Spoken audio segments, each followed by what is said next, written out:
ওজন কমানোর চেষ্টা করছেন বলে রাতের খাবার পুরোপুরি বাদ দেওয়ার প্রয়োজন নেই, বরং সঠিক খাবার বেছে নিলে ক্ষুধা নিয়ন্ত্রণে থাকে, শরীর প্রয়োজনীয় পুষ্টি পায় এবং ওজন কমানোর লক্ষ্যও সহজ হয়। জেনে নিন রাতে খাওয়ার জন্য উপযোগী 3টি খাবার সম্পর্কে। দই। দই প্রোটিন সমৃদ্ধ এবং হজমে সহায়ক। বিশেষ করে চিনি ছাড়া টক দই রাতে খেলে দীর্ঘক্ষণ পেট ভরা থাকে এবং অপ্রয়োজনীয় ক্ষুধা কমে। এতে থাকা প্রোবায়োটিক অন্ত্রের স্বাস্থ্যও ভালো রাখে। সেদ্ধ ডিম। ডিম উচ্চমানের প্রোটিনের উৎস। রাতে 1টি বা 2টি সেদ্ধ ডিম খেলে সহজেই ক্ষুধা নিয়ন্ত্রণে রাখা যায়। এটি শরীরের পেশি গঠনে সাহায্য করে এবং অতিরিক্ত ক্যালোরি গ্রহণের প্রবণতা কমে।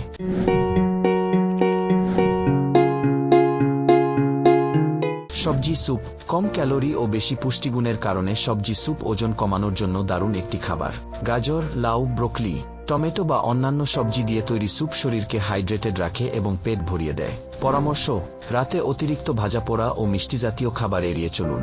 ঘুমানোর অন্তত 2 থেকে 3 ঘন্টা আগে রাতের খাবার খেয়ে নিন। পর্যাপ্ত পানি পান করুন।